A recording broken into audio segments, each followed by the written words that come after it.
Nama saya Mars Angelina Nisnumi. Saya dari Program Studi Pendidikan Fisika, Fakultas Keguruan dan Ilmu Pendidikan dari Universitas Nusa Cendana Kupang. Nah, di video kali ini saya akan membahas mengenai dinamika dan tantangan Pancasila sebagai ideologi. Nah, mari kita simak bersama videonya. Dinamika dan tantangan Pancasila sebagai ideologi negara. Pancasila adalah suatu dasar negara yang lahir berkembang dalam waktu yang sangat panjang. Pancasila bersumber dari adat istiadat, agama dan cara pandang manusia, sehingga nilai-nilai dari Pancasila sudah diakui oleh kebenarannya dan diangkat menjadi dasar negara Indonesia.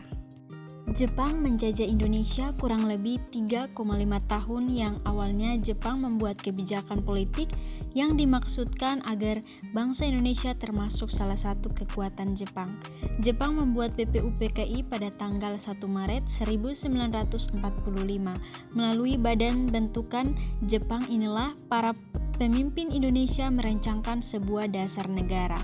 Sebagai dasar negara Indonesia muncul dan dalam periode ini pemikiran mengenai Pancasila sebagian besar bersifat ideologis. Yang pertama, pada masa pemerintahan Presiden Soekarno. Pancasila sebagai ideologi dalam masa pemerintahan Presiden Soekarno, sebagaimana diketahui, Soekarno termasuk salah seorang perumus Pancasila dan memberi nama Undang-Undang Dasar Negara. Yang kedua, pada masa pemerintahan Presiden Soeharto. Pancasila sebagai ideologi pada masa pemerintahan Presiden Soeharto diletakkan pada kedudukan yang sangat kuat melalui TAP MPR nomor 11/1978 tentang pemasyarakatan P4.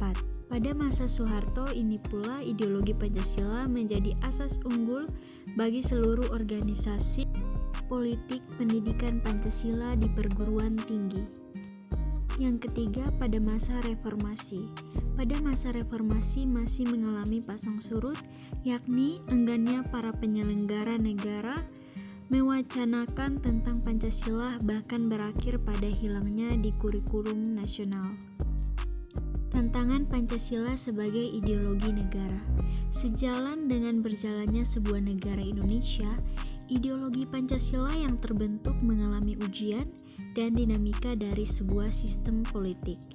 Dimulai dengan sistem demokrasi liberal yang dianut pada masa setelah Indonesia merdeka. Pembentukan negara serikat, sistem liberal pada Undang-Undang Dasar 1945 dan peristiwa G30S PKI. Tantangan yang diterima oleh ideologi pada saat ini juga menjadi sangat luas dan beragam. Contohnya, yang pertama beragam banyak agama Indonesia yang terkadang menjadi alasan memicu konflik horizontal antar umat agama. Yang kedua, ekonomi yang mulai berpindah dari sistem kekeluargaan, contoh pasar tradisional, menjadi sistem kapitalisme di mana keuntungan merupakan tujuan utama. Yang ketiga, paham komunisme, liberalisme, terorisme, dan masih banyak lagi hal dalam kehidupan warga negara Indonesia yang dipengaruhi oleh informasi yang begitu mudah dan cepat tersebut. Tantangan terhadap Pancasila sebagai ideologi negara. Unsur-unsur yang mempengaruhi perlawanan terhadap Pancasila sebagai ideologi negara meliputi faktor eksternal dan internal. Adapun faktor eksternal meliputi hal-hal berikut. Yang pertama, pertarungan ideologi antara negara-negara adidaya antara Amerika Serikat dan Uni Soviet antara tahun 1945 sampai 1990 yang berakhir bubarnya negara Soviet sehingga Amerika menjadi satu-satunya negara adidaya. Yang kedua, menguasai isu-isu kebudayaan global yang ditandai dengan masuknya berbagai ideologi. Yang ketiga, asing dalam kehidupan berbangsa dan bernegara karena keterbukaan informasi. Yang keempat, meningkatkan keburuhan dunia sebagai akibat dari pertambahan penduduk dan kemajuan. Yang kelima, ideologi sehingga terjadi eksploitasi terhadap sumber daya alam Secara masif, dampak konkretnya adalah kerusakan lingkungan seperti banjir dan kebakaran hutan. Faktor internal meliputi pergantian rezim yang berkuasa melahirkan kebijakan politik yang berorientasi pada kepentingan kelompok atau partai sehingga ideologi Pancasila sering terabaikan. Penyalahgunaan kekuasaan atau korupsi mengakibatkan rendahnya kepercayaan masyarakat terhadap rezim yang berkuasa sehingga kepercayaan terhadap ideologi menurun drastis. Cara mengatasi konflik tersebut yang pertama, memperkuat persaudaraan sesama suku bangsa Indonesia dengan cara mempererat tali silaturahmi melalui kegiatan kerjasama di segala bidang. Yang kedua, meningkat rasa saling menghargai di kalangan masyarakat Indonesia, khususnya dalam menjalankan ibadah sesuai agama masing-masing.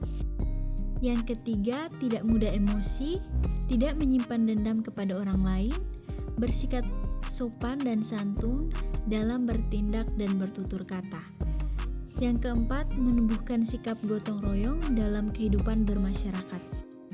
Yang kelima, menerima kenyataan bahwa di Indonesia banyak perbedaan-perbedaan dan perbedaan menjadi fitrah bagi masyarakat.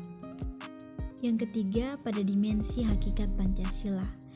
Yang pertama, dimensi realitas mengandung makna bahwa nilai-nilai dasar yang terkandung dalam dirinya bersumber nilai-nilai real yang hidup dalam masyarakat. Yang kedua, dimensi identitas mengandung cita-cita yang ingin dicapai dalam bidang kehidupan masyarakat, berbangsa, dan bernegara. Yang ketiga, dimensi fleksibilitas mengandung relevansi atau kekuatan yang merangsang masyarakat untuk mengembangkan pemikiran-pemikiran baru tentang nilai-nilai dasar yang terkandung di dalamnya.